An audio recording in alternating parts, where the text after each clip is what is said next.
Welcome to week 5 of Cab Conversations. I'm your host, Megan Grebner. This week we are checking back in with our first group of farmers and to get an update on how things are in their area. If you remember correctly, in week 1 we talked a lot about water quality and water issues and water resources. Talk to me about what the month of May has been like for you. Month of May has been pretty wet for us.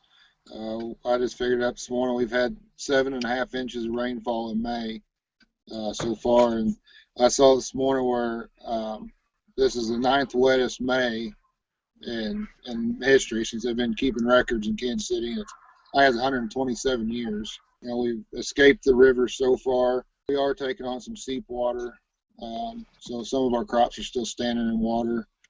We've had sunshine yesterday and today, so we're starting to dry out a little bit. Just enough time for the next shot of rain coming in tomorrow and Friday.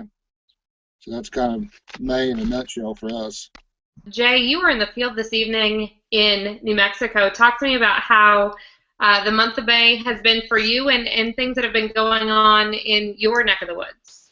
New Mexico being such an arid climate, we hardly ever see rain or anything like that. We always have a joke that if it's gonna rain, it's gonna rain the first day of harvest. And sure enough, when we started harvesting on onions, we had large superstorms build up, and we were fortunate enough to miss them by about 100 yards.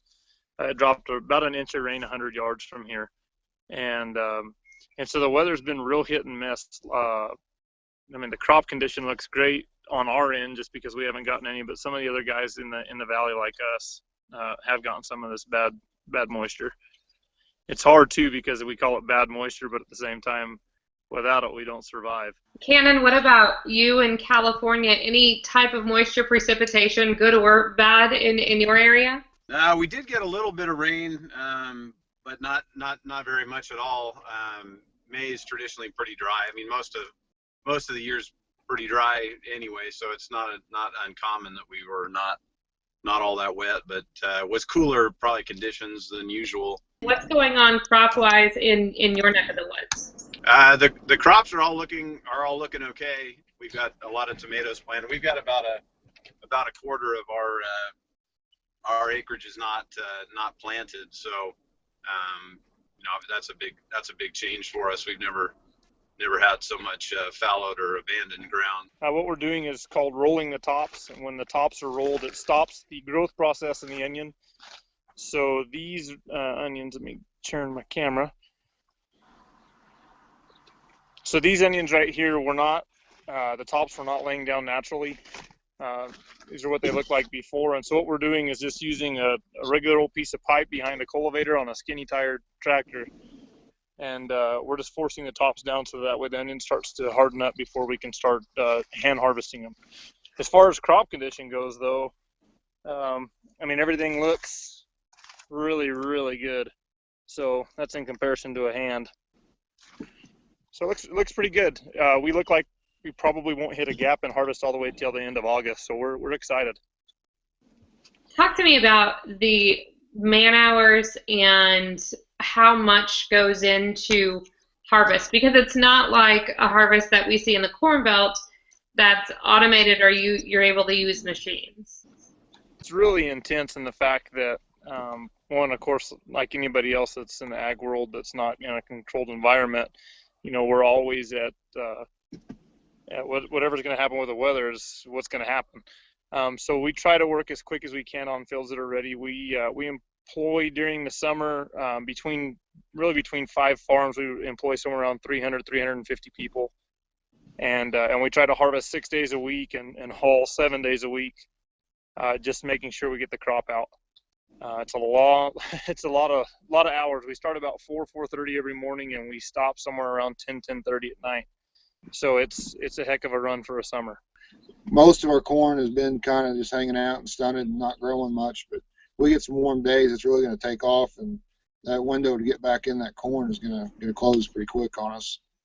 And there's a few guys that got some soybeans planted around, but not very many, and most of them have made it up, and they're going ahead and growing, but there's not even enough of them, and they're coming up to speak about, really. our tomato start as transplants. So we obviously have to get the seed and greenhouse space and do all that stuff. Several months ago we did all that, and so had the transplants come out. And we actually do it about 5 rows at a time.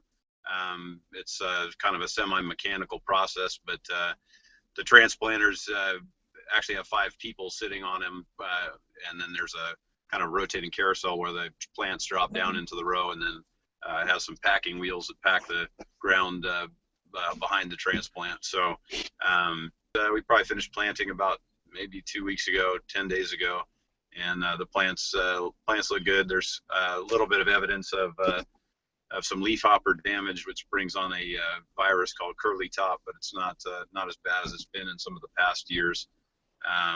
But overall, the crop does look pretty good. What questions do you have for each other and about your operations and how things have gone in the last month? Jay, how long did you say your onion harvest would last? We usually start harvest last week of May, and we'll finish out somewhere around the second to last week of August.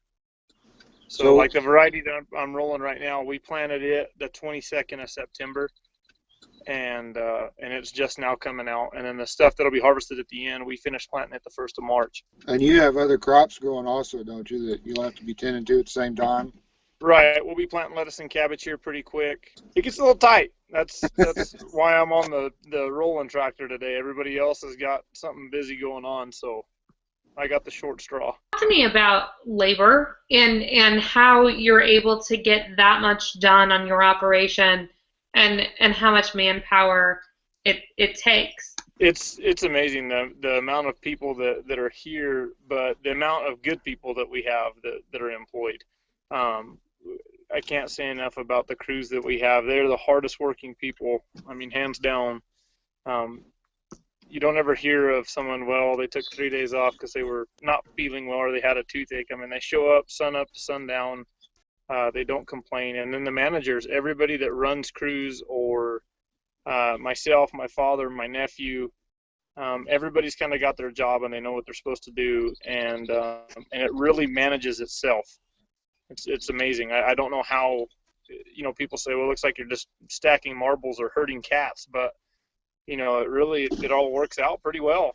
I don't know how. I think Jay and Cannon, what you guys grow maybe is more visible to how it makes it from the farm to the food or to the dinner plate. Adam, when you look at your operation and what you do, what's the best way for you to explain the importance of corn production, soybean productions to consumers and those people that maybe don't see it on the day-to-day operation or don't understand why what you do is related to what they eat on their dinner plate?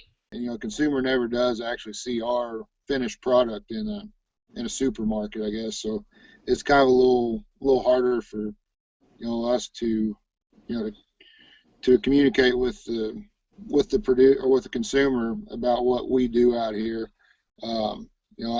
There's a lot of people think that what we raise out here is what ends up in the supermarket. They eat off the cob, and I don't think anybody wants to come try and eat our corn off the cob because it wouldn't turn out so good for them. Cannon, what about you?